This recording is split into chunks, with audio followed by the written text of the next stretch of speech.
Good morning, vinyl community. I'm here to continue reading out my conversation between Nick Schreck, and Charlie Manson. Nick Schreck. Well, you say you're fighting a holy war against certain Charlie Manson. Pollution, pollution, pollution. It's the only revolution for survival on the planet Earth, and it's a revolution against pollution. It's like all the animals are running the way of the lion comes onto the picture and they all run that way.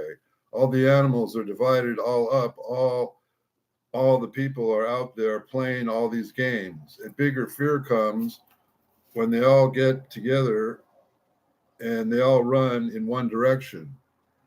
The peace plan, or the Schultz and all the guys are playing in the Middle East, doesn't have any fear in 22277. Doesn't mean anything. It's a bunch of fucking old assholes talking about old theoretics. Nick Schreck. Well, what do you think of the meaning of fear is? Manson.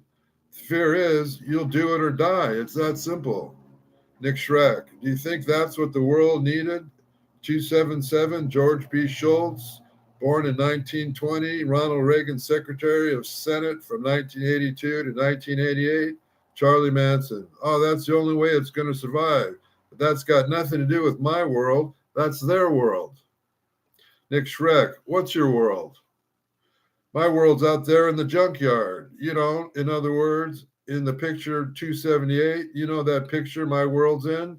I'm there and we're not going to throw any rocks, They're over there throwing rocks, and that's what their game is. When that's where they're going, and that's not working with them. With their, I'm running, where I'm running to, I'm running to the alley. I run to the darkness. I run to up there and I had my fingers on the buttons and it'd be a different game altogether. Nick Schreck, do you talk a lot about the lack of order in the world? Charlie Manson picks up a waste paper bucket, tests drumming on it. Yeah, there's no shit, nothing in that reference to musical quality in the waste of a paper basket. Oh, yeah, there's no order because it's incomplete assholes like this to Langerman run your world. They are the fucking ding-dongs that run your world, man. Look at him, fat hanging off his fucking jaws. He's an incompetent piece of shit, you dig? He'll wear black cowboy boots. He'll play off this guy, reference to officer, that's the other cop, and pay the guy his hold me down. You dig what I'm saying? And then come back around the other side and talk about mocking impersonation. I'm a white guy. Hey, I'm a white brother. Hey, you dig what I'm saying? Nick Schreck. What do you think about race? 278 Manson is referring to photographs of the auto junkyard in Death Valley as he looked in 1988 when he went to sent to him by Schreck shortly before the interview. Charlie Manson. What do you think about race? Everybody looks out for themselves. I look out for this guy to self. This is my race. It comes out of my dickhead, man. My race comes out of me, I am my race. I live on my planet, in my world, in my desert, in my thought. And it took me 20 years to get through these fucking hallways. This is what I'm mad about. To land my thought down on their desert. In other words, these guys come in here, they're trying to work their thoughts out. I already got my thoughts out. My thoughts already out. I've already worked it out. And I didn't break the law. That's what's got me so fucking mad. That's what's got me so boiled up. I didn't break the law. I've got some friends that killed some people, but my friends have been killing people. I live in the underworld. My friends have always been, that's a part of the life I live. Nick Schreck, what do you think about killing and murdering? Do you think it's Charlie Manson? Each person, you got to be responsible for you, man. You got to be responsible for your own actions. If you want to give me your life, I'll take it. And I'll put it in the desk and I'll deal it. You dig? And if you don't like the way I deal it, then don't give it to me. You dig what I'm saying? And when you give it to me, then it's mine. I'll deal it any way I want. If I want to snap fingers, I'll jump. And if I don't, you dig what I'm saying? That it's not mine because I could ask you to go no more than I could do for you. In other words, If I'm like you, I'm totally there with you. There's no bullshit. I'm not your leader. I'm not your follower. You dig? But if you want to get up and ride, and we'll ride, and I'll be right there with you. You see what I'm saying? I don't count pennies. I'm not playing little petty games. You know who I ride with. I ride in Venice, California with the straight Satan. There's no Nick Schreck. Do you remember the day when you were arrested in Death Valley? Do you have any memories of that day? Charlie Manson. Yeah, that was one of the incompetent fucking assholes. Got me gestures to Langerman. I put a pistol under me. He put handcuffs on me, and I've been handcuffed for 18 years. There's only one reality. He's got to me in handcuffs. Nick Schreck, do you have any memories that you want to talk about before you had to put handcuffs on? Charlie Manson. I don't remember. I don't play. I don't remember anything, but I can get any music out of this thing with the paper basket. I can't get any music out of nothing. There's motherfucking cut me off of my music, see? And they'll all represent off to little girls, mocking voice. Oh, look, it's me, little girls. Nick Schreck. Why do you want to talk about music, is? You say it's not any? Charlie Manson. Music is my soul. Music is my way I express. It's my religion. You also said that sex is your religion. Yeah, sex is a reflection. Everything is a reflection of the weeping physical martial arts type moments, perhaps partially motivated by the immense in wresting the uninhabited limits before Langerman and officer. To reflect that you reflect music. I reflected in music, more erratic movements reminiscent of playing various instruments accompanying a jazzy, automopoetic sound. That's me. I'm put my soul into my soul, and these shitholes steal it, and they all walk up and down and tell you, mockingly voice of a beautiful braggart, yeah, this is me, baby, and this is me, rude babe, and that ain't them, and just a carbon copy reflection of, they won't let the reality of Nick Schreck. You have said that you were a reflection of everything around you. Charlie, sure. What else could it be? What goes into you, you're going to reflect, or sooner or later, I'm going to like this comforts he faces into a rapid series of expressions. Pretty soon, you're going to reflect that. All children do. Nick Schreck, what about the good and evil?